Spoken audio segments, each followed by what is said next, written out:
Good evening, everybody. Hell's Unicorn here once again, and I am back on the air after a week of downtime in Eastern Europe.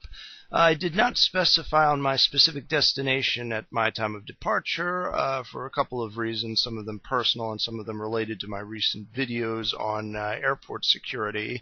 But my actual country of destination was in fact Romania. I spent 6 days and 5 nights in the city of Bucharest. And in between trips, I had a stop-off point in Germany. On the way down, it was in Munich. I spent exactly half an hour there, running from one airplane terminal to the other. And on the way back, I spent about an hour and a half in the Frankfurt airport before, again, going back, and I ended up landing in Newark, New Jersey. And surprisingly enough, airport security was not quite as bad as I thought it was. They only had one actual full body scanner functional in Newark, and that one was only being used for specific people put into a specific line who fit a specific profile, and apparently I didn't fit in to that profile, probably because, just based on my own estimations, that I did not display any signs of either fear or stress. And so henceforth I was guided over to the standard metal detector, which I have absolutely no problem with. In my opinion, you don't need to bring on anything metallic into the carry-on unless it's something legitimately electronic, and, you know, simple metal detector is definitely something I'm okay with, to put it shortly. And I'm even okay with being wanded down if need be, because, you know, even if somebody does have metal plates in their body, it's a good idea to check and make sure that they're metal plates and not something else. But there were not any really severe pat-downs going on anywhere, it appeared, actually. Most of the people who wanted to opt out of the actual screening were given a open-handed, forward-handed pat-down, but I did not see any child abuse or any actual genital grabbing there, probably because either the airport has TSA workers that are not perverts, or they probably ejected those perverts due to bad publicity. Well, long story short, I did not receive a extensive junk inspection session, thankfully. Actually, my most intense searching took place in Munich. The Germans, you know, they like to all the foreigners that come through to respect their authority, so to speak. But again, it was they didn't have the full body scanners there, so I just ended up getting wanded and got fondled a little bit, but they didn't touch anything substantial, so to speak. So not a huge deal. But as to the actual trip itself, I had a great time. I tell you, the people in Romania are people who actually know the definition of freedom. They've been living it now for about 20 years, and it's been a long upward climb back to where they were before those Stalinist idiots took them over, and the last of the succession being Ceausescu, who was a royal bastard. During my time there, I did some tours. I went to the Parliament Palace. I also went to the Peasants Museum and the Village Museum, 3 very interesting sites in the city of Bucharest. And I had a friend with me who went on another extensive tour the day after and went up into Transylvania and visited all the castles and did all that really neat stuff up north. I, however, remained in Bucharest, where I spent time with who I now believe to be the love of my life, and who may well intend turn out to be my wife in a short amount of time. I am basically hopelessly head over heels in love right now, and I am currently contemplating trying to get my significant other a fiancé visa so that she can come here and visit me for a little while. So I am in a very good mood right now, and because I'm in a good mood, I am actually going to tackle a subject that will no doubt put me in a somewhat more moderated mood, because right now I'm pretty much on cloud 9, and I think I'd rather be in more of a cloud 5 or maybe a cloud 6 to coin a little bit of a joke there. So anyway, I'm going to be going through a little something that's been annoying me for a long time, and I just really need to address it here. I can't tell you guys how often I get approached by basically status socialists who tell me that because I'm a Christian, I'm being a hypocrite and a person who doesn't care for the poor because I support free market policies. And they pull out a couple of Bible verses here and there, mostly from the book of Acts, talking about how the apostles lived a life of poverty. Now, all of this is true, but one of the things that you tend to learn when you read the entire book of Acts and you take everything together and treat it in a macro sense is that this way of living was geared towards a specific purpose. You'll also note that St. Paul said not soon after the book of Acts in one of his epistles that the most desired status for a man during the apostolic era was to preach all the time and never to take a wife and have children and basically have a family. And obviously this is not something that everybody ought to follow, because then there would be no more human race. It was a very specific task that was afforded to specific people for a specific time period. It was not something that everyone was meant to live for in a sort of utopian sense. Christianity, when taken in its full biblical sense, does not lend itself towards any kind of a utopia. That's not something that is reached in this life. That is something that we believe to come after our being brought into a state of glory, which occurs after our deaths. But since I don't think most socialists really grasp the concept of afterlife, and they tend to treat the Bible as more of some philosophical document that they can cherry-pick quotes from, I'm going to do my part to contribute to the debate by supplying some quotes of my own, and I'm going to read them all in the order that I see them. My source for these quotes, since I wanted to get them all listed in a nice, straight, ordered fashion, is openbible.info.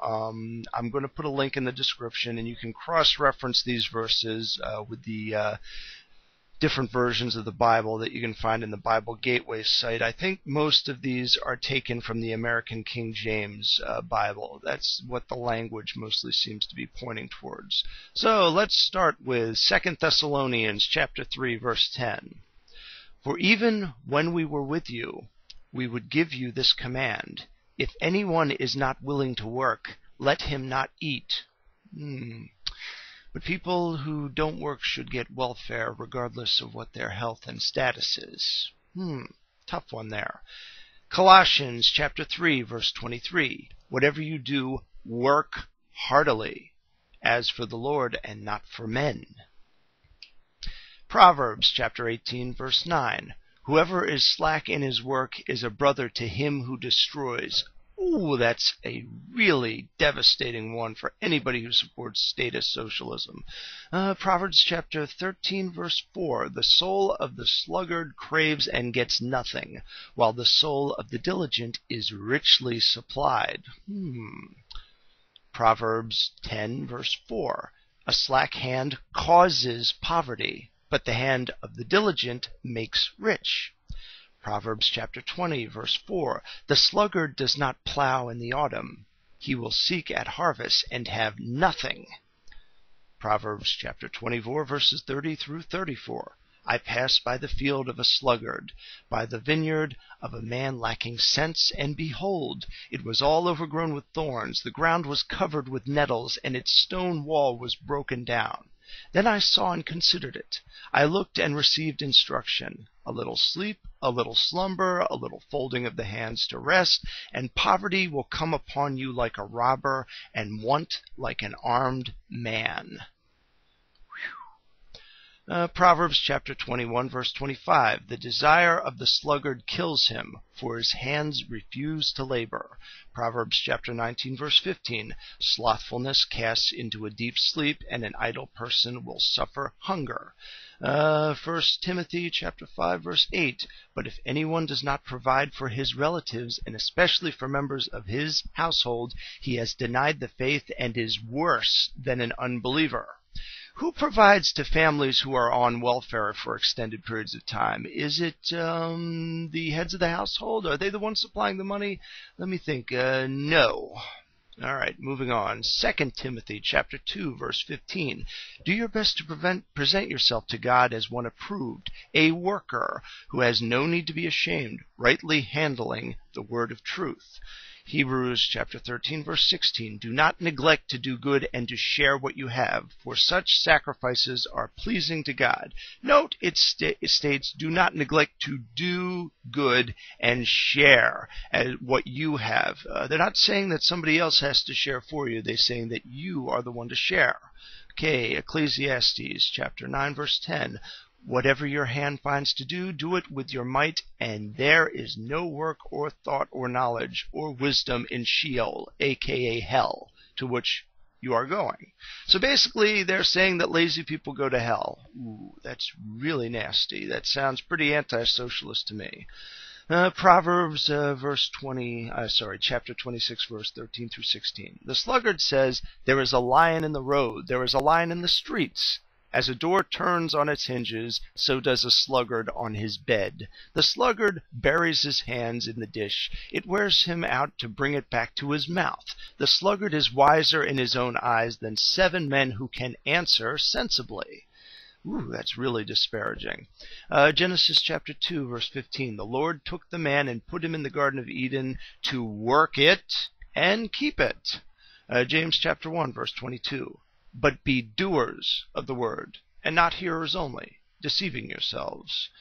Okay, 2 Thessalonians chapter 3, verses 11 through 12. For we hear that some among you walk in idleness, not busy at work, but busy bodies, aka people who manipulate politicians. Now such persons we command and encourage in the Lord Jesus Christ to do their work quietly and to earn their own living. Oh, earn their own living. Ooh, that's really harsh. Jesus is such an anti-poor kind of people, and the apostles that he chose are even worse. Oh, Lord, spare us. Okay, Proverbs chapter 12, verse 24. The hand of the diligent will rule, while the slothful will be put to forced labor. Ooh, man. Proverbs chapter 10, verse 26. Like vinegar to the teeth and smoke to the eyes, so is the sluggard to those who send him. Proverbs chapter 20, verse 13. Love not sleep, lest you come to poverty. Open your eyes, and you will have plenty of bread. Oh my goodness, the book of Proverbs is actually blaming lazy people for being poor. Oh, that's so harsh. Oh, there ought to be a law against it. Proverbs chapter 6, verse 6. Go to the ant, O sluggard, consider her ways, and be wise. Proverbs chapter 3, verses 5 through 6. Trust in the Lord with all your heart, and do not lean on your own understanding. In all your ways acknowledge him, and he will make your path straight. Oh, man, that's a tough one there, too.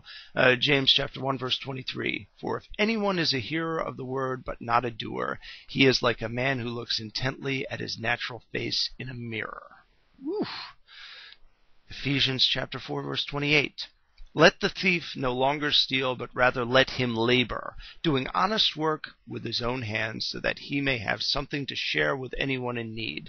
Now, let me ask all of you something here, just stopping on this verse for a second. A welfare brat, do they provide for others who are in need, or are they taking from those who would otherwise be giving to them freely if they were in need, but afterwards obligating them by virtue of the act to get on their own feet and make their own living once they are able? Yeah, that's pretty much what this verse is saying, and it definitely sounds anti-poor. No. These Christians, they're not really looking like good socialists to me. Proverbs chapter 10, verse 5. He who gathers in summer is a prudent son, but he who sleeps in harvest is a son who brings shame. All right, I think I've made my point. I'm going to stop there, but there are at least 10 or 12 more verses that talk on this subject. So if anybody ever tells you that Christianity is compatible with socialism, point him to these verses and see what response he gives to those. And if he tries to twist those verses around to make it sound like that's not what they're really saying, don't let him. So until next time, with prudence to myself and benevolence to all of you, good evening.